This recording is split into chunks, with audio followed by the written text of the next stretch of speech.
Fala, Dev. No vídeo de hoje a gente vai criar um sistema de pizzaria. Eu não vou ficar com fome sozinho não. Vou deixar aqui para você ver algumas das opções que a gente pode implementar no nosso projeto.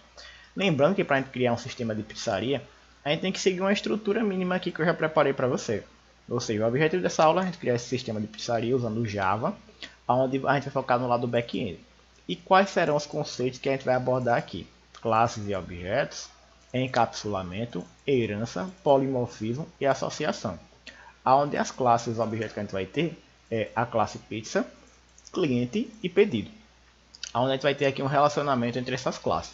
Na parte do encapsulamento nós vamos utilizar o private para deixar os atributos sensíveis para trabalhar com eles.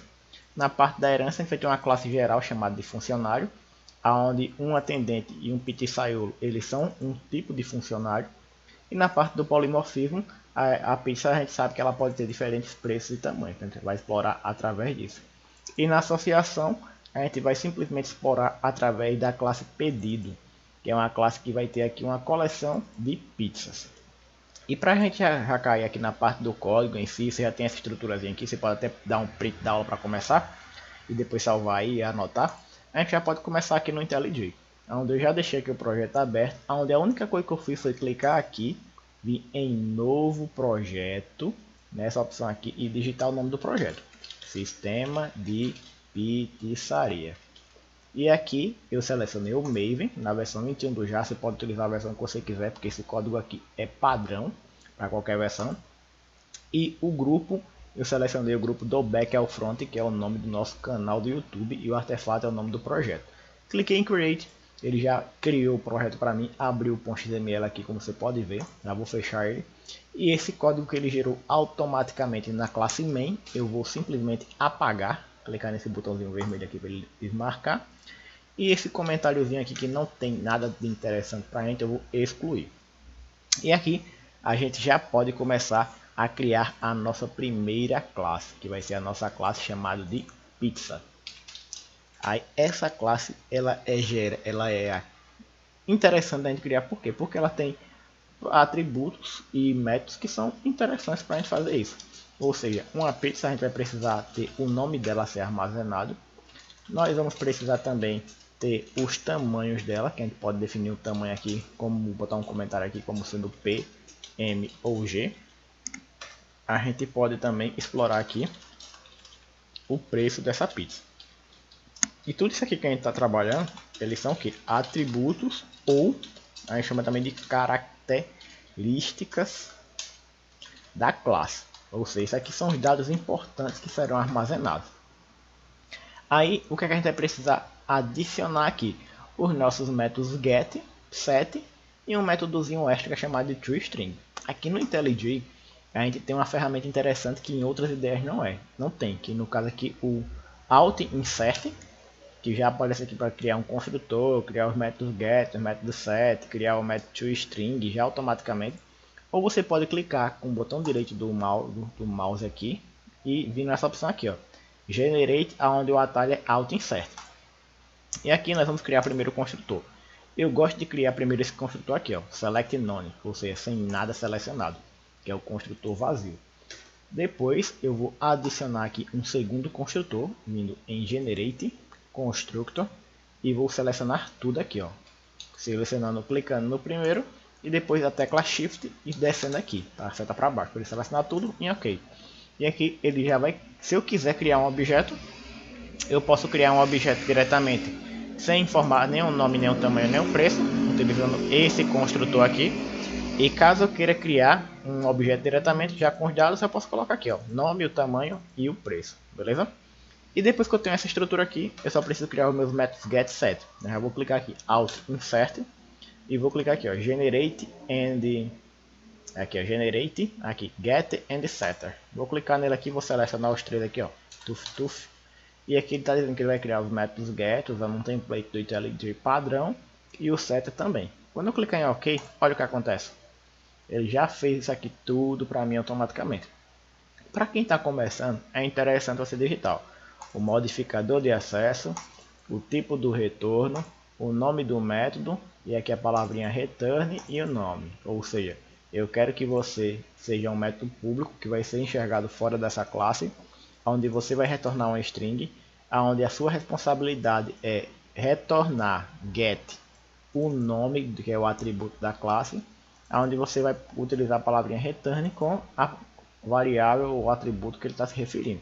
E se eu quiser alterar o valor que eu coloco na variável nome, como é que eu faço? Eu utilizo o método chamado setNome, que ele é do tipo void, ele só executa. Onde eu passo um parâmetro aqui para ele, que nada mais é do que o valor que eu quero que ele seja atualizado, e ele simplesmente bota esse valor que ele recebeu como parâmetro para ser atualizado na variável que eu quero, que é o meu atributo da classe. Aí eu tenho o método getNome setNome, getTamanho setTamanho, getPreço setPreço. Você pode até pausar o vídeo e escrever tudo direitinho aí na página, calma, sem se preocupar, tá certo? E depois que eu tenho esse daqui, o que seria interessante é ter mais aqui na classe. O bom de você entender essa lógica aqui é que é padrão para você criar outras classes. Você simplesmente clica com o botão direito, Generate, e aqui vai ter ó, o método toString. Tem um método toString que é sem nada, que ele é assim ó, padrão, só mostra um nome, que ele está aqui como override na sobrescrita. E a gente tem um outro método, vou clicar aqui em Generate de novo, que é o toString, só que aqui ó, já com tudo selecionado. Aí eu seleciono tudo aqui e dou OK.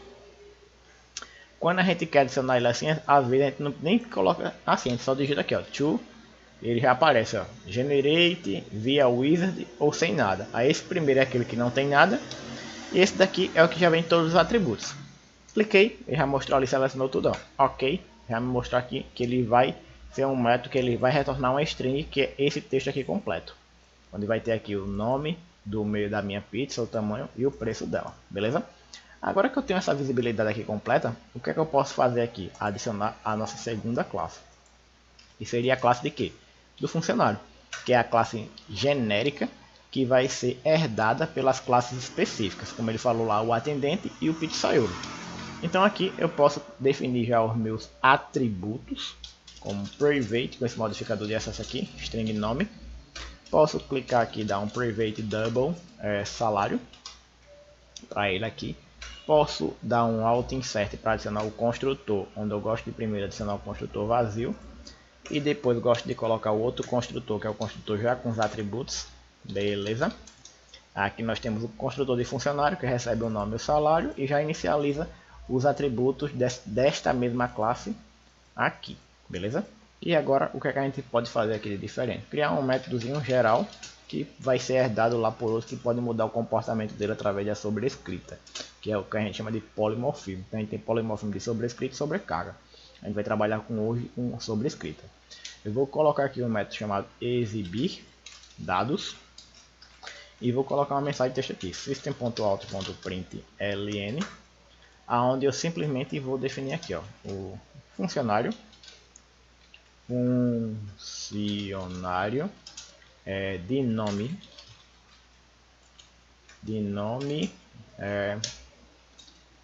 tem um salário de RS e botar aqui o salário dele.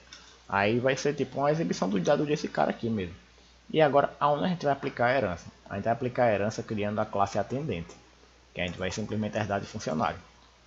Aí eu vou simplesmente criar aqui a nossa classe de atendente, onde eu vou colocar aqui que ele vai herdar as características e as propriedades da classe geral funcionário, ou seja, essa aqui é a classe filha que vai herdar os dados da classe pai.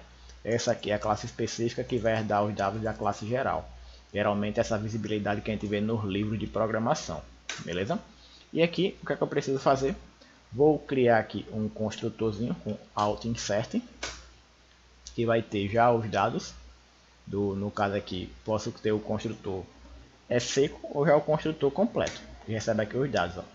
Aí você percebe que nesse construtor ele tem uma palavrinha nova, ou seja, o que é esse super aqui? Eu estou criando aqui um construtor para a classe atendente, onde essa classe recebe os dois atributos, o nome e o salário. Só que aqui dentro da classe eu não tenho os atributos específicos da classe atendente, porque não vai precisar. A gente só quer dizer que esse atendente ele vai ser um tipo de funcionário. Então aqui no meu construtor da classe atendente, que é a classe específica que eu quero, eu passo os atributos e uso a palavra super para dizer que eu vou utilizar o construtor da classe pai da classe genérica. Então, com essas duas informações, ele já vai saber que esse atendente é um tipo de funcionário que vai estar utilizando o construtor, o super, lá do funcionário. Ou seja, ele vai estar utilizando esse construtor aqui, ó, de funcionário. Beleza? É para isso que serve aquela palavrinha super lá. Se tivesse outros tipos de construtores aqui com mais atributos, era só chamar a palavrinha super e passar os atributos aqui para ele. Beleza? E agora o que eu posso fazer? Eu posso chamar o método exibir dados. E aqui ele já mostrou para mim que ele está utilizando a palavrinha super para mostrar os dados que eu quero. Só que eu quero que ele não mostre o método exibir dados executando propriamente aqui o de funcionário, porque senão ele vai mostrar aqui, ó, funcionário. Eu quero que lá no atendente ele mude esse nome aqui para atendente. Então como é que eu posso fazer isso aqui? Eu posso aqui na minha classe atendente dizer que eu vou ter um método com o mesmo nome, que vai ser o método herdado lá de funcionário, só que eu vou mudar o comportamento dele. Ao invés de eu falar aqui funcionário, eu vou falar aqui, ó, atendente. E ao invés de eu colocar aqui nome, eu posso simplesmente colocar aqui um get nome, por assim dizer, ou algo nesse sentido aqui. Eu vou deixar aqui, como é que eu poderia fazer aqui para a gente ficar legal? Chamar aqui o super ponto, aqui no caso get, deixa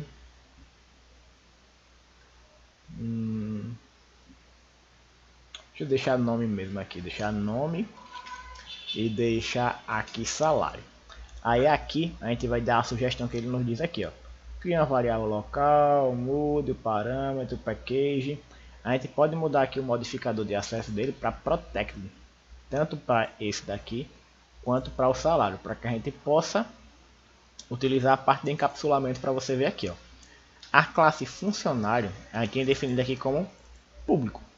A gente não tinha acesso, privado no caso, a gente não tinha acesso a esses caras aqui fora da classe. Como a gente não tinha criado os métodos getSet aqui dentro dele, a gente, quando foi fazer a sobrescrita aqui, ele reclamou. Aí tem duas formas de você fazer isso. Como a classe funcionário ela não vai virar um objeto, a gente não vai criar ela, a gente poderia trabalhar com classe abstrata, mas seria um tema um pouquinho mais avançado que a gente vai trabalhar depois.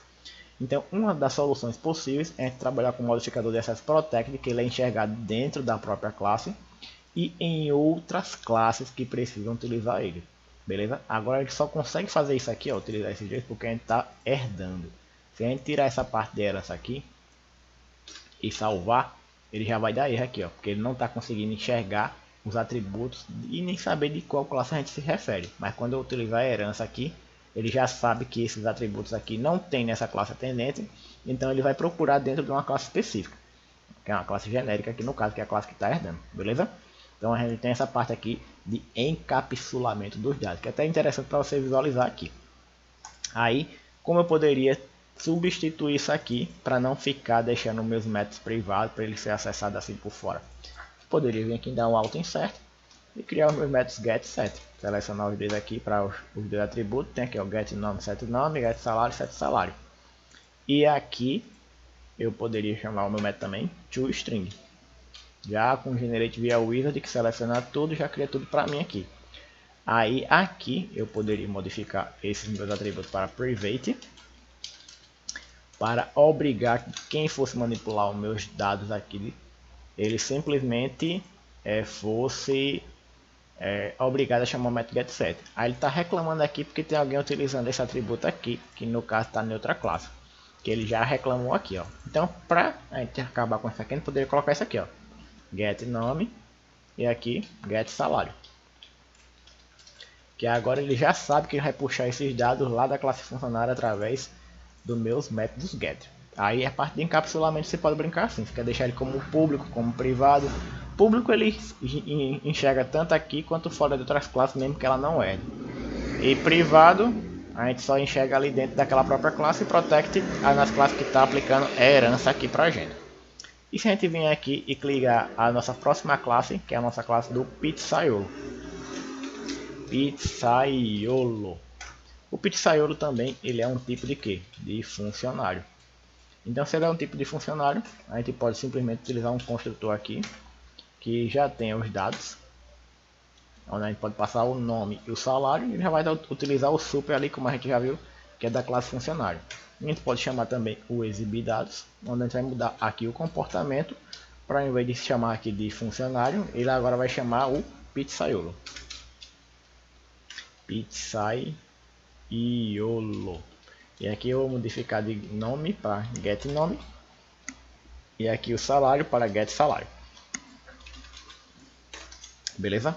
E agora o que a gente tem que fazer aqui? A gente já implementou tudo isso aqui, ó. A pizza, que é o nosso produto principal da lógica de negócio. O funcionário, que é uma classe geral que só serve para demonstrar que a gente vai ter uma classe mais específica, que é o atendente, e o pizzaiolo, que são pessoas que trabalham ali dentro da empresa.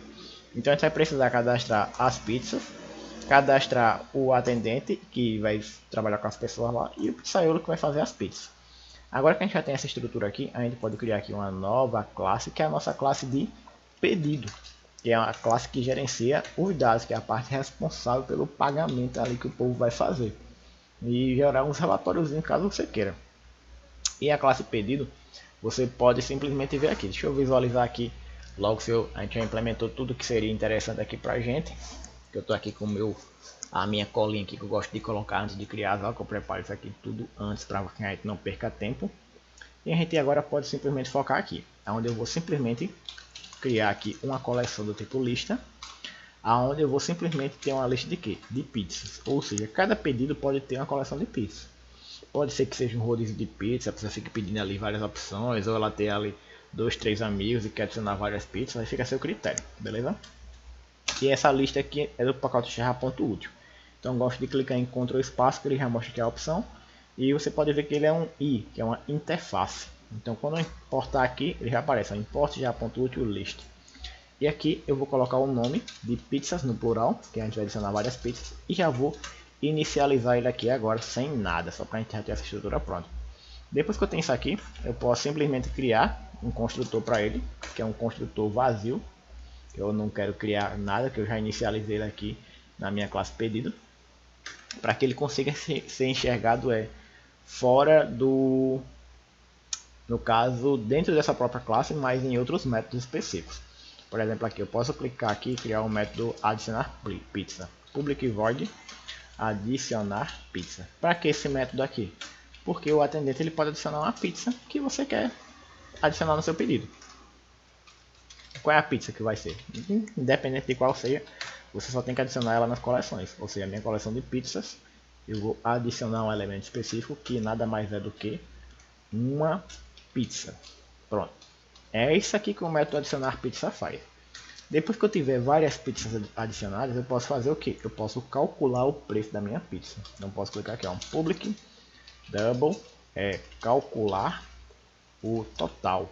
Assim a gente vai saber o total do que tem ali dentro. Onde eu vou colocar aqui um return em um valor aqui 0.1, só para exemplificar que a gente vai implementar essa parte aqui. E a gente pode ter um outro método que é chamado de exibir pedido, que vai exibir todos os dados do pedido em si, para a gente poder ter uma base ali do que a gente vai gerenciar. E aqui nesse primeiro, do calcular o total, o que a gente precisa ter aqui? Uma variável que vai estar sendo incremental aqui o valor do dado. Preciso geralmente inicializar ela com 0, para que a gente faça aqui uma estrutura de repetição, que tem forma mais elegante, uma forma menos elegante. A forma mais elegante é essa daqui, onde eu passo aqui a minha coleção de pizzas, e ele recebe aqui uma pizza por vez, ou seja, ele vai fazer várias iterações, várias repetições aqui, e eu só preciso fazer aqui o que?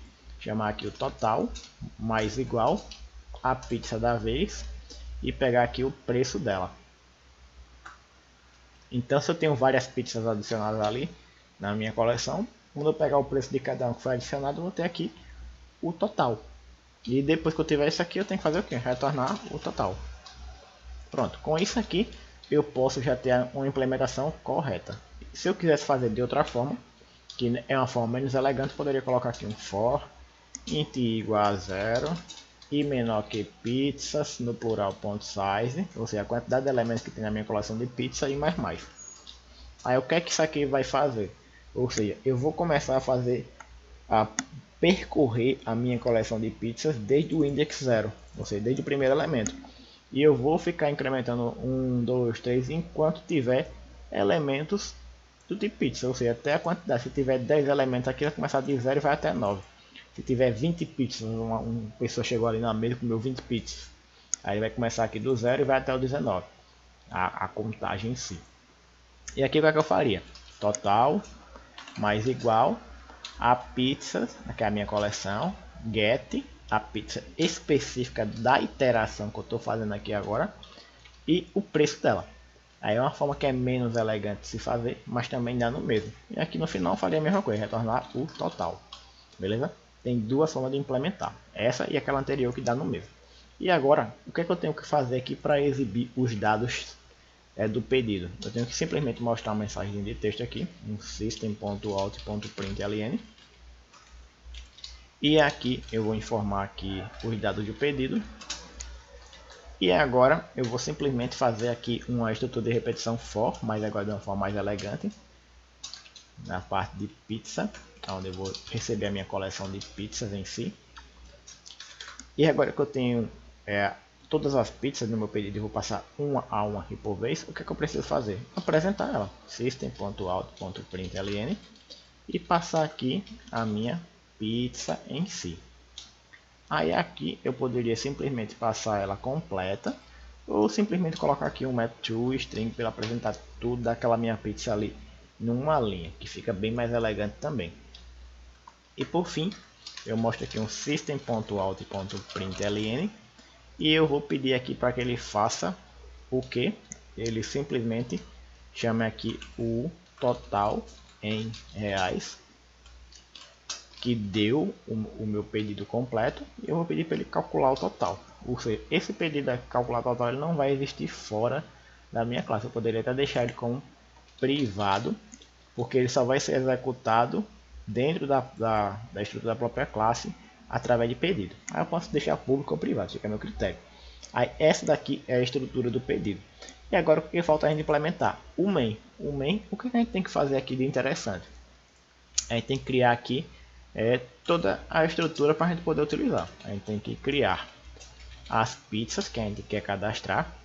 A gente tem que criar os funcionários que vão trabalhar ali dentro com base nas classes que a gente criou. E a gente tem que criar o pedido para a gente testar tudo isso aqui. Então primeiro vamos criar as pizzas.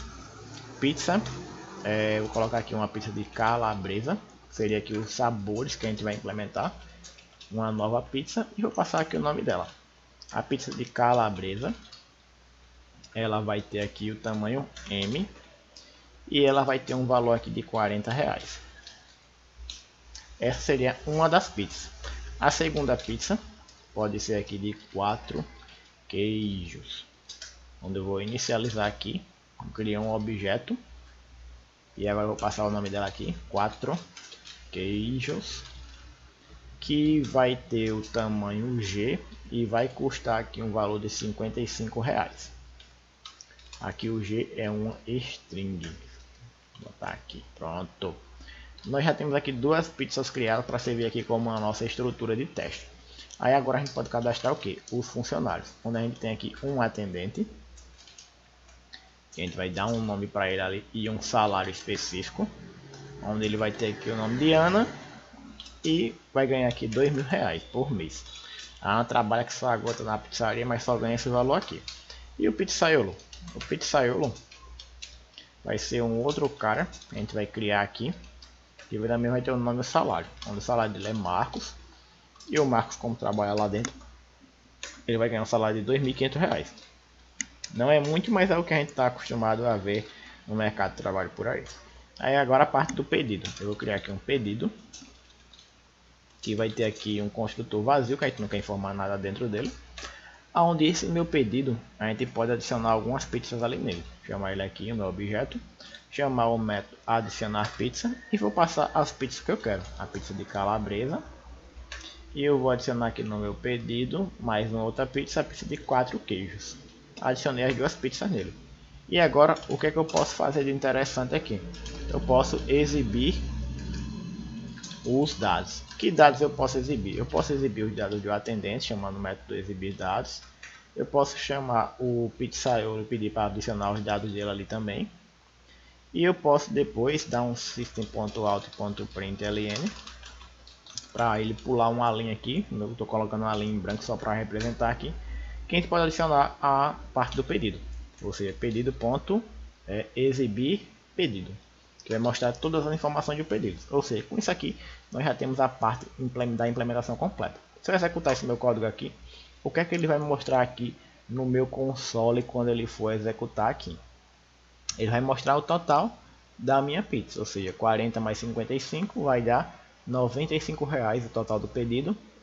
E vai mostrar o nome das pizzas e o nome dos atendentes. Então, se eu clicar aqui e mostrar tudo que ele fez, ele mostrou aqui, ó, o dado do atendente, a Ana com o salário dela, o pizzaiolo Marco com ele o salário dele, o pedido em si, que foi uma pizza de calabresa, uma pizza de 4 queijos, onde o valor de cada um é 40,55, que o total dá R$95.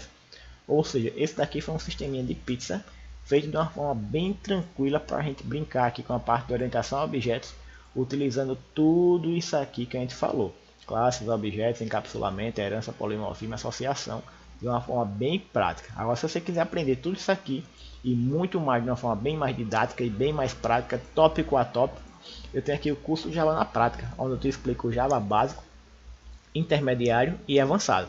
Onde no básico você vai aprender a aprofundar estruturas condicionais, estrutura de repetições, tipo de dados, variáveis. Vai aprender a trabalhar com métodos, blocos de código, gerenciador meio, criação de projetos, as palavras reservadas do Java para te preparar para uma estrutura massa, incluindo a parte de preparação do ambiente de desenvolvimento com o Java JDK 21 e o IntelliJ, para que você esteja preparado para o Java intermediário, que é a parte de orientação a objetos, chamado de POO Java.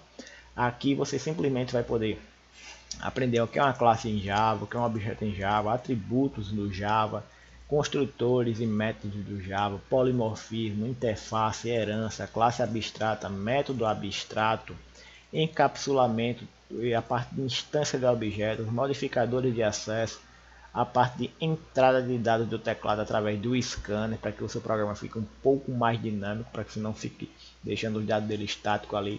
E vai ter as imersões, que são alguns projetos que a gente cria lá dentro, como o projeto Naruto, Jujutsu Kaisen, e uns projetos mais empresariais, como o projeto de loja e vendas, incluindo a parte de manipulação de data e hora.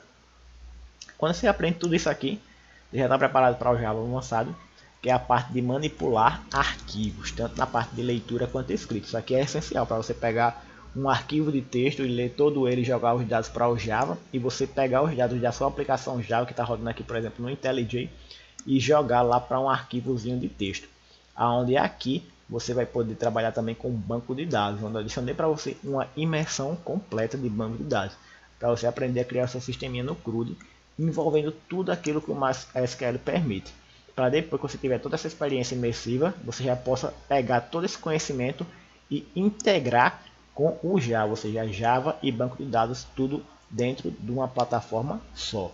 Aí, como você tem essa visão aqui de pesquisar os dados, deletar os dados, inserir, editar os dados dentro do Java, através do Java, aí você já está trabalhando com Java avançado.